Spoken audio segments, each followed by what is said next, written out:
Fidélité. Sûr. C'est une personne sûre. Sur qui compter. Tu peux compter sur une telle personne. C'est une personne comment? Sûre.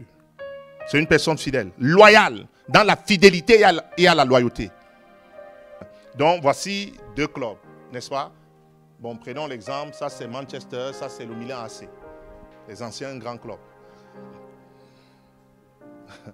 Amen. Et donc, moi, maintenant, je suis footballeur. Ça, c'est le Milan AC. Ça, c'est mon quartier. J'habite à Tours. N'est-ce pas? Ça, c'est mon quartier. Donc, naturellement, je dois jouer avec le Milan AC. Et les gens de mon quartier de Tours comptent sur moi. Parce que je suis un bon joueur. Et je peux aider l'équipe de Tours, qui est le Milan AC. Mais entre-temps, je me suis démarqué et je joue avec Manchester City ou Manchester. Et maintenant, je reviens voir les gens de mon quartier. Tours, Milan AC. Et quand j'arrive, ils me disent que prends un plat de nourriture. Je prends le plat de nourriture, je me mets à manger naturellement. Parce que c'est mon quartier, ce sont mes amis, ce sont mes ex-collègues et ainsi de suite. Et ils me disent que nous avons match contre Manchester tout à l'heure. Donc il faudrait que tu joues avec nous. Je dis non, je joue avec Manchester. Ce n'est pas parce que je suis dans votre quartier et que nous sommes amis que je vais briser l'alliance que j'ai avec Manchester. Je ne peux pas briser cette alliance. Parce que je suis avec vous, j'ai grandi peut-être avec vous, nous sommes des amis selon la chair, mais je ne peux pas briser cette alliance parce que je joue à Manchester. Si je brise cette alliance parce que vous m'avez corrompu et je viens, ça veut dire que je suis infidèle. Je ne suis pas sûr, je ne suis pas loyal. Je ne peux pas briser cette alliance. Je vous aime. Je mange le plat parce que c'est naturel. Je ne manque pas de plat de nourriture. Donc vous ne pouvez pas m'acheter avec un plat. Je ne suis pas Saül. Dis, je ne suis pas Saül. Dis, je ne suis pas Esau. Je suis fils de Jacob. Et donc je dis naturellement que non. Ils disent que remets-nous. Il faut que Dieu ouvre tes yeux, te montre des visions. Il dit, remets-nous dans notre plat. Et donc il y a des gens qui sont en esclavage comme ça, avec des plats, des relations charnelles. Je dis, tiens ton plat. Je préfère te remettre ton plat. Si ça coûte, si ton plat c'est même 10 000 €, je vais payer. Si on doit aller au commissariat, je signe. Si je n'ai pas encore l'argent pour payer les 10 000 €, et je suis libre. Quelqu'un veut recevoir la vraie liberté en Christ. Et parce que tu restes ici, tu te compromets, mais tu as brisé l'alliance de la fidélité. L'église me suit. Tu dis non, non, non. Je dis non, je remets le plat. Et quand tu dis remets le plat, et il te laisse. Vous suivez souvent les gens qui vont vous abandonner certains jours. Qui ne seront jamais là. Parce que ce sont des gens qui ont le cœur endurci. Parce que si tu remets le plat, tu vas voir que ce ne sont pas des personnes qui t'aimaient. Allez vous asseoir. Reçois la liberté au nom de Jésus-Christ de Nazareth.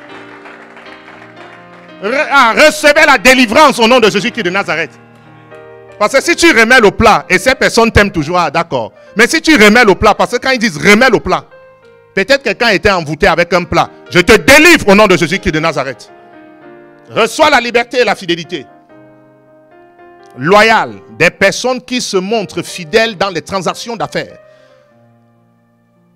L'exécution des ordres. C'est aussi ça un homme fidèle. L'exécution des ordres. L'accomplissement des devoirs officiels. Vous comprenez? C'est pourquoi les présidents de la République, ils choisissent souvent les gens qui vont travailler pour eux. Non pour eux-mêmes. Ils te choisissent, ils te donnent la feuille de route. Et ils contrôlent. Dis, esprit de fidélité, viens sur moi. Celui qui garde la foi, c'est aussi ça une personne fidèle. Amen.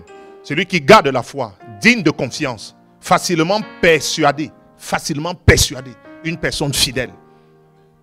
C'est une personne que tu peux voir faire la même chose pendant 100 ans, 200 ans, 300 ans. C'est pourquoi Paul a dit que ce qu'on demande au dispensateur de la foi, c'est d'être trouvé fidèle. Ça veut dire que tu as un message, tu ne dévies pas. La terre accepte, la terre n'accepte pas. Tu as le même message. C'est aussi ça la fidélité, parce que la fidélité c'est d'abord envers Dieu.